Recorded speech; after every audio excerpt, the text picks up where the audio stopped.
Every ship captain in the Persian Gulf right now is staring at a digital chart and seeing the same terrifying thing, a narrow blue corridor that has become the most dangerous body of water on the planet.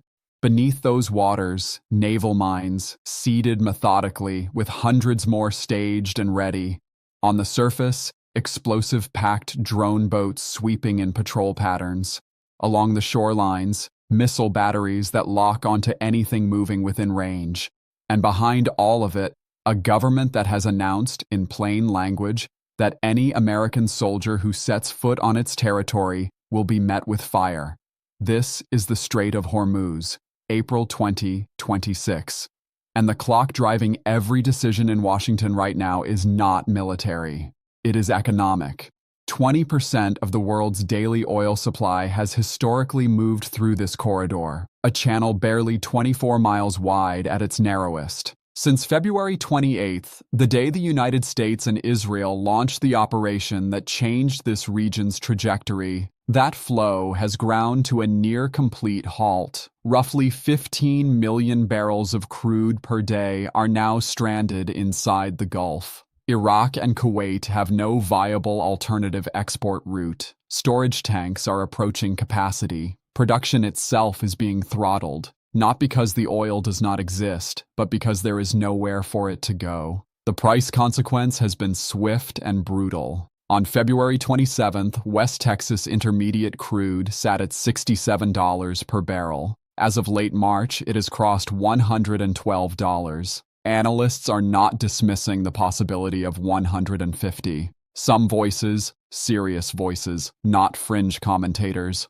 are raising the number 200. Every dollar of that climb reaches ordinary people, at the gas pump, in grocery aisles, in heating bills, in the cost of every manufactured product that moves by truck or ship. Washington is staring at a decision that may rank among the most consequential military choices any American administration has faced in a generation. And right now, it has assembled the tools to act on whatever it decides. Make sure you are subscribed to Global Conflict Feed and hit that notification bell immediately. This situation is evolving by the hour, and you need every update the moment it breaks. Here is the full picture of what has been assembled and why each piece matters. By the close of March 2026, the United States had built the largest military concentration in the Middle East since the 2003 invasion of Iraq. That comparison is not rhetorical. The opening of that earlier war mobilized roughly 150,000 personnel and permanently reshaped an entire region. The current buildup is approaching numbers that make that reference unavoidable.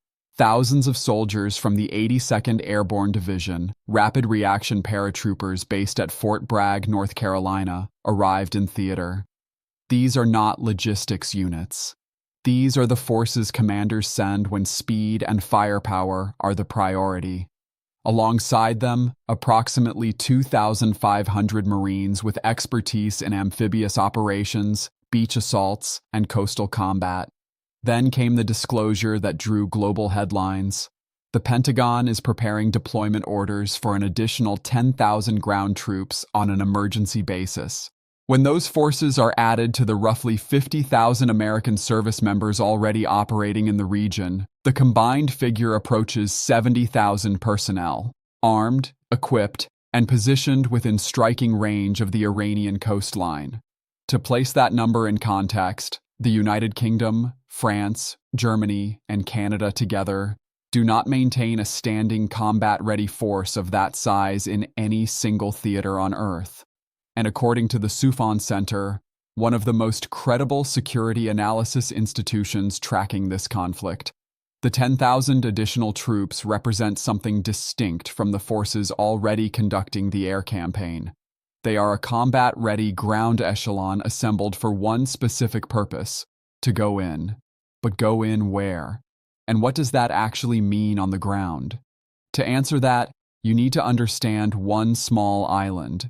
An island roughly 1/3 the geographic area of Manhattan. An island that, at this moment, may hold more strategic weight than any piece of territory on the planet. Its name is Kharg Island. Located approximately 15 miles off Iran's coastline in the northern Persian Gulf, Kharg is not impressive to look at. 22 square kilometers of pipelines, loading jetties, and processing terminals arranged across a coral outcrop. But what those facilities handle is staggering. Roughly 90% of Iran's crude oil exports pass through Kharg before reaching world markets. Pipelines connecting Iran's largest producing fields, Avaz, Maraun, Gachsaran, terminate at the island's deep-water jetties, which are built to accommodate supertankers. Control Kharg, and you control the financial oxygen keeping the Iranian government functional. The U.S. military recognized this long before the current crisis. On March 13th, American forces struck the island using B-2 Spirit stealth bombers, F-35s, and Tomahawk cruise missiles, destroying over 90 military targets including radar installations, missile storage bunkers, naval mine depots, and command nodes. President Trump announced the strike and noted a deliberate choice. The island's oil infrastructure had been deliberately preserved. He later added publicly that if Iran does not reopen the strait, the island faces total destruction. And in a Financial Times interview, Trump went further, raising the possibility of a physical U.S. seizure of Kharg, while acknowledging the complication buried in that option. Staying would not be brief. That phrase, staying would not be brief, is the fault line running beneath this entire debate. Because while military analysts suggest an initial assault on Kharg could be executed within 24 to 48 hours, holding the island is an entirely different problem. Kharg sits 15 to 25 kilometers from the Iranian mainland. Iran's ballistic missiles, drone swarms, and coastal artillery can reach every corner of the island from dozens of positions along the northern Gulf Coast. The Quincy Institute for Responsible Statecraft, in a detailed analysis, made the calculus explicit. Marine expeditionary units are typically designed for self-sustainment lasting around 15 days. After that, they require resupply. Any resupply operation threading through the northern Persian Gulf would be navigating waters Iran can still reach with missiles, drones, and surviving fast-attack craft. The analysts warned that troops on Kharg would face relentless Iranian ballistic missile and drone strikes targeting the island around the clock. Meanwhile, Iran has not been idle. Additional military personnel have been moved onto Kharg, man-portable air defense systems, shoulder-fired missiles designed specifically to destroy low-flying helicopters and parachuting soldiers have been repositioned.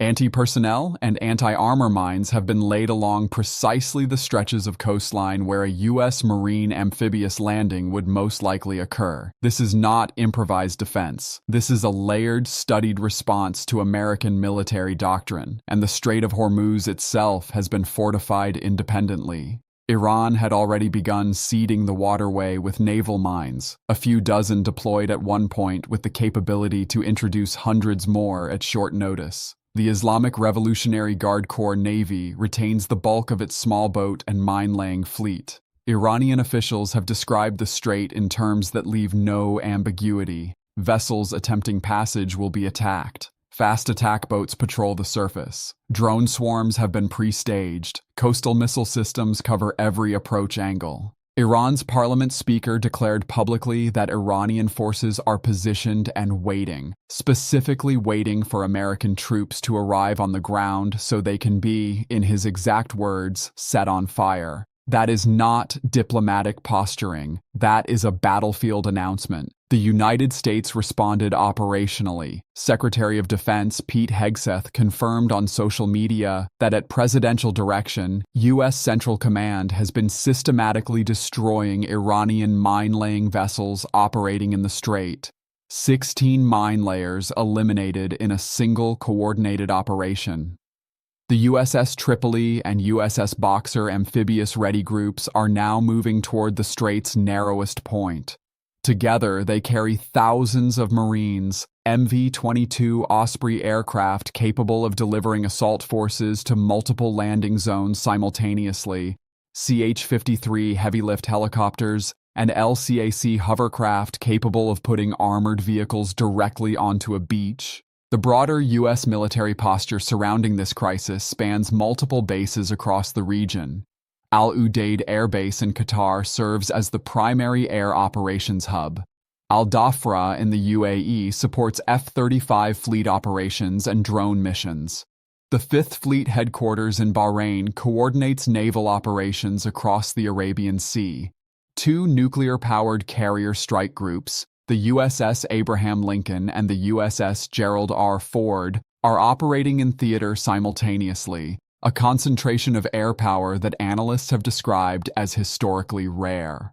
Since February 28th, U.S. forces have struck more than 11,000 targets inside Iran. Iran's response has followed asymmetric doctrine precisely: drone attacks against American bases in Bahrain, Jordan, Kuwait, and Qatar, ballistic missile strikes, proxy activation on multiple fronts. Iran's strategic objective, as analysts have consistently noted, is not to defeat American forces in open combat. It is to make the political cost of continuing this campaign higher than Washington is willing to bear, in casualties, in treasure, in domestic politics. Which brings us back to the economic dimension, because that dimension is now global in scale. 15 million barrels per day of crude effectively stranded, plus 4.5 million barrels of refined fuel products unable to reach export markets. Gulf storage facilities filling. The G7 discussing strategic reserve releases, a short-term intervention that cannot compensate for sustained closure of the world's most critical oil transit route.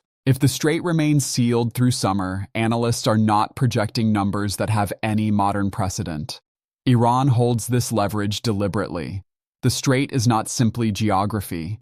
It is the pressure point through which Tehran is exerting force on the entire global economy simultaneously. A diplomatic channel, however narrow, remains active. Iranian Foreign Minister Abbas Araghchi stated days before hostilities began that a historic agreement was within reach. Omani diplomats confirmed that nuclear negotiations had been making genuine progress. British national security officials were reportedly attending back-channel talks in Geneva, a level of UK involvement described as unprecedented. The path exists. The question is whether military momentum has built too much inertia to pause long enough for diplomacy to move. The 10-day pause Trump announced, suspending strikes on Iranian energy infrastructure while citing productive talks, was interpreted as a potential exit ramp. But simultaneously, 10,000 additional troops received deployment orders. The 82nd Airborne continued arriving. The Boxer accelerated toward the theater. A government genuinely pursuing only a diplomatic resolution does not simultaneously execute those movements.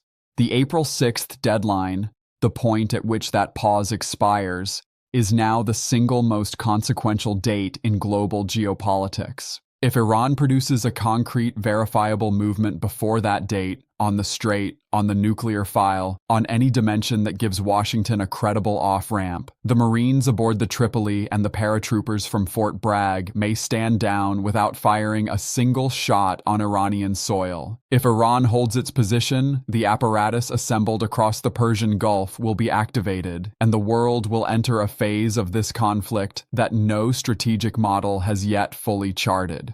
What we know with certainty, the United States has not crossed the threshold into a ground war. What is equally certain, it has positioned itself to cross that threshold on extremely short notice, with extraordinary precision, and with a force capable of acting before Iran can fully respond. The machines are running. The timeline is closing.